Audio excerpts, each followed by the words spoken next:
Monsoon हो या monsoon सत्र, अगर दोनों प्रोएक्टिव हो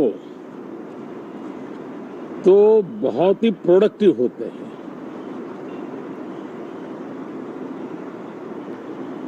और दोनों को प्रोडक्टिव होते हैं तो देश का कल्याण होता है, जीव मात्र का कल्याण होता है। और इसलिए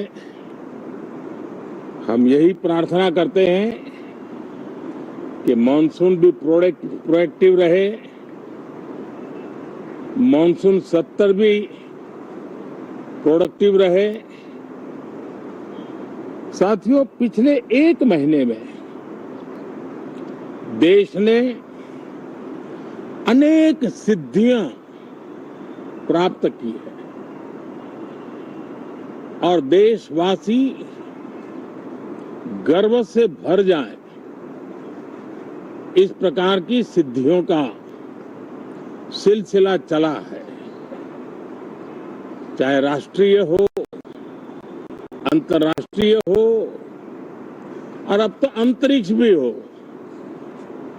एक प्रकार से भारत के लिए गर्व के पल रहे हैं।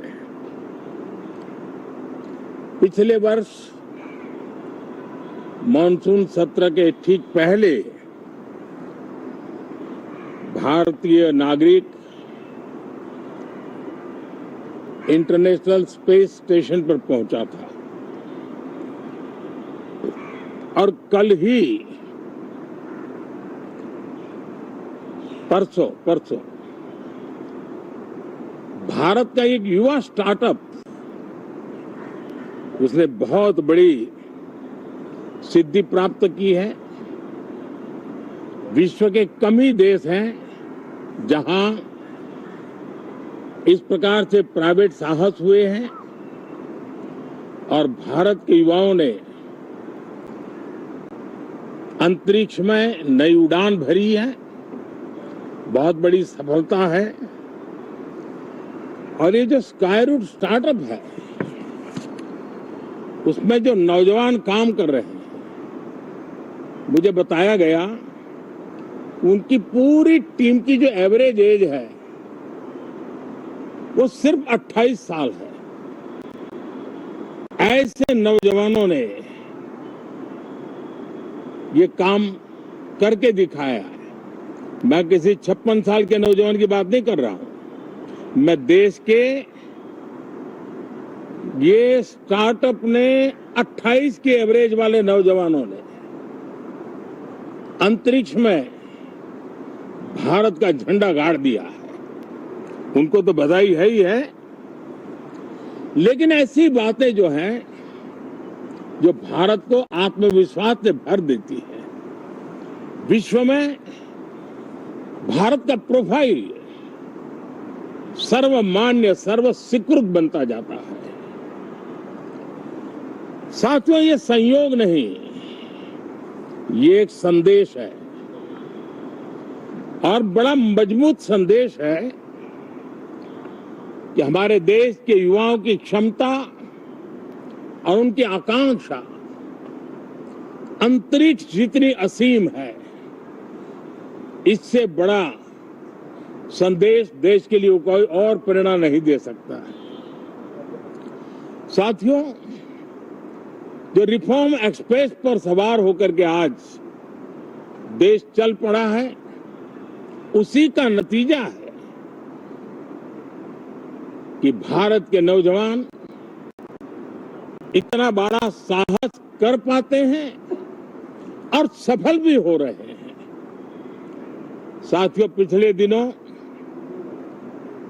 राजस्थान में बहुत बड़ी ऑयल रिफाइनरी देश को समर्पित की गई।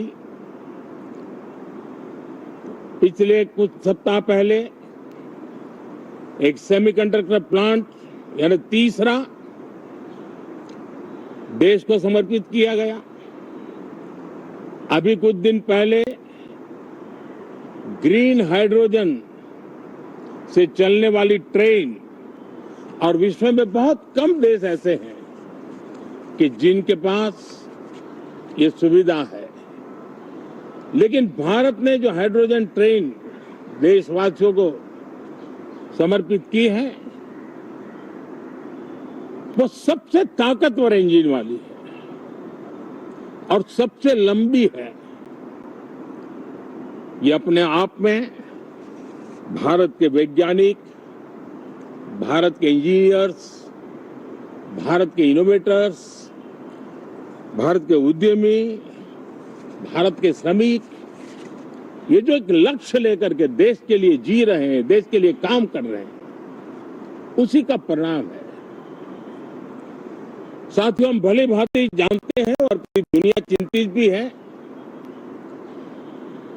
लगातार कहीं न कहीं युद्ध की स्थितियां बनती रही है। पश्चिम एशिया के युद्ध के कारण भारत जैसे देश जो एनर्जी के लिए औरों पर डिपेंडेंट है, उनके लिए ये पश्चिम एशिया का युद्ध एक बहुत ही बड़ा संकट का कारण रहा। Petrol, diesel, LPG, fertiliser,